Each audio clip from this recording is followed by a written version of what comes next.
If you want BBL elevations this summer, then you better lock into my glute routine. I'm starting off with hip thrusts. The warm-up doesn't count. I do 3 sets of about 8 to 10 reps. I'm keeping my chin tucked to avoid any arching in my spine, making sure I stay neutral, driving my hips all the way up until I get a deep squeeze at the top. As a shorty, you know I gotta push the equipment to the very top setting. Where my short girls at? Hey. I like to make sure that I'm squeezing my glutes the entire time. I'll lift my chest up, but make sure my glutes stay tight to protect my lower back, my ribs knit together so my core is engaged.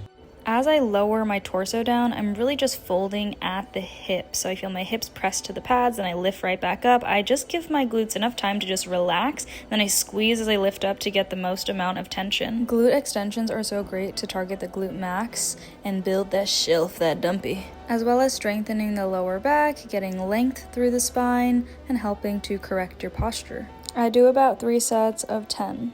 Next up on the chopping block, we have RDLs, tried and true, really great for lengthening the glutes and getting into those hammies. If you have a wall available to you, I highly recommend hinging your hips back as if your glutes are about to touch that wall while still staying grounded through all of your toes. To bias my glutes, I'm giving my knees a soft bend, but still hinging my hips back, and as I lift up, I feel like I'm squeezing my glutes. I'll do about 3 sets of 10 reps. Before you go up in weight, just make sure that you are really able to activate the hamstrings and glutes. If your form is bad, right, if your lower back is starting to hurt, go down in weight. On this very day, I was having a little bit of lower back sensitivity, so I just did 15s. Usually I do 30s, but just make sure that you're prioritizing form over, increasing weight. And then I finish with the hip adduction machine, 3 sets of 10. And lastly, I'm working with the hip abduction machine, so I'm getting into the gluteus medius and minimus. I'm slightly turned out.